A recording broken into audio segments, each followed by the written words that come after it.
ready?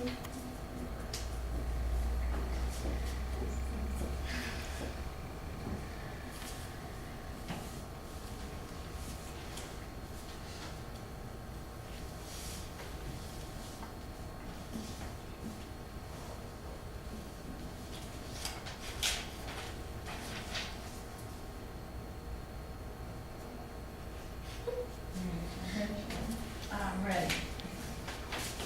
I am Shannon Allen. I am 16 years old, and I'm from the Bits and Boots 4-H Club in Lee County.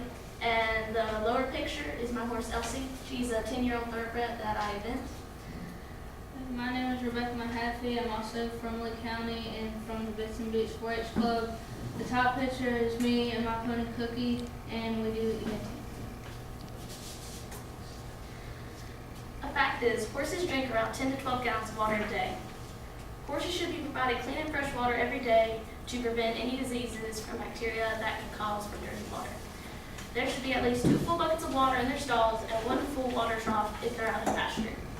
You need to check the water daily for any bacterium or other molds and mildew that could cause from not cleaning it every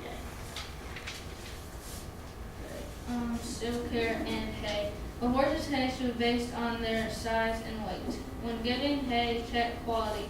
Hay should not be wet for a long period of time and not should be moldy or dusty. And don't overfeed their hay.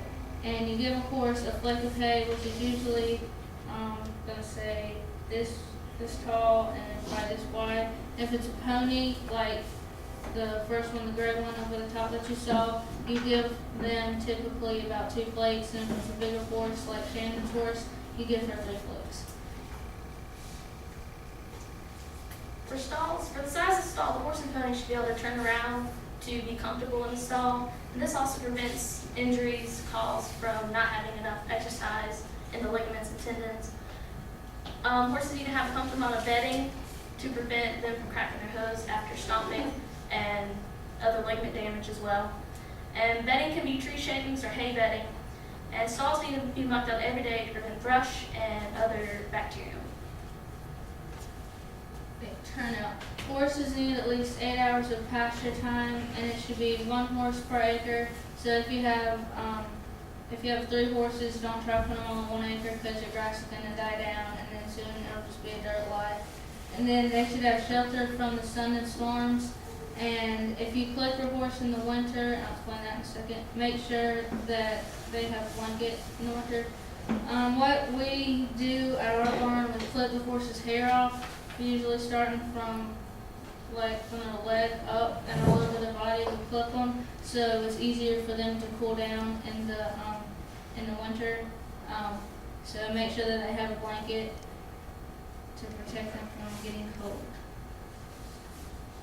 For grooming, to prevent brain rot, horses need to be brushed every day. And to prevent thrush, horses' hooves need to be cleaned every day. And thrush is a disease that attacks the front of the hooves and the surrounding tissues. And the picture at the bottom is pretty much, you see the frog. The thrush attacks the inner lining and the sole. And then the brushes is pretty much your simple grooming tools as a hard brush, stiff brush. Your soft brushes, your hoof pick, your mane and tail comb. Medical issues and pictures. The first one you see is colic, and then it shows him laying down and looking at his stomach, and then the picture beside that, he's sweating, that's also a sign of it. And then rain rot is right there, and then tying up. We couldn't find a picture of it, but we got some medicine for it. And then thrush is the black stuff around the hoof, and then the medicine for that.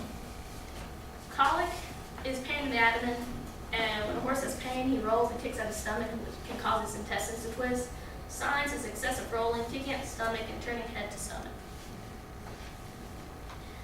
And rain rot is an infection of the skin that is caused by rain, dew, and not being brushed daily. Signs of rain rot is dulling of the hair and scabs underneath the dulling hair, which need to be peeled off so the infection can get out, and the loss of hair. And then thrush is a bacterial infection that affects the front of the hoof, as you saw the picture. That's the frog, and that's what it attacks. And then the signs is lameness and odor. And tying up is caused during or immediate after exercise or lack of exercise. And the signs is lameness, stiffness, muscle tremors, and excessive sweating. It is more common in mares because of the hormonal imbalances. And our big old dog. Familiopathy. Any questions? You mentioned earlier, I believe for horses that are stalled, you don't want to overfeed them hay. Can you overfeed hay? Yes, you can. Overfeeding hay can cause them to have colic, and it can also obesity and outright.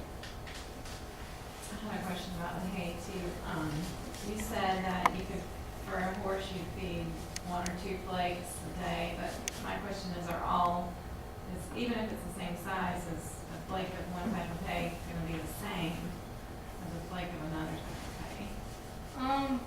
Typically, yes. I think we only feed one kind of hay, and usually, no matter where we get it from, it's usually the same. It looks the same and it feels the same. So, like for a pony like mine, we give her only 1 flake or sometimes 2. They're going to be up for a while. And then for a horse like Shannon's or that horse right there, I'll probably say it gets about 3 because they're bigger and they can digest it quicker, and they need more because they're taller and they're still big. They're bigger than little ponies.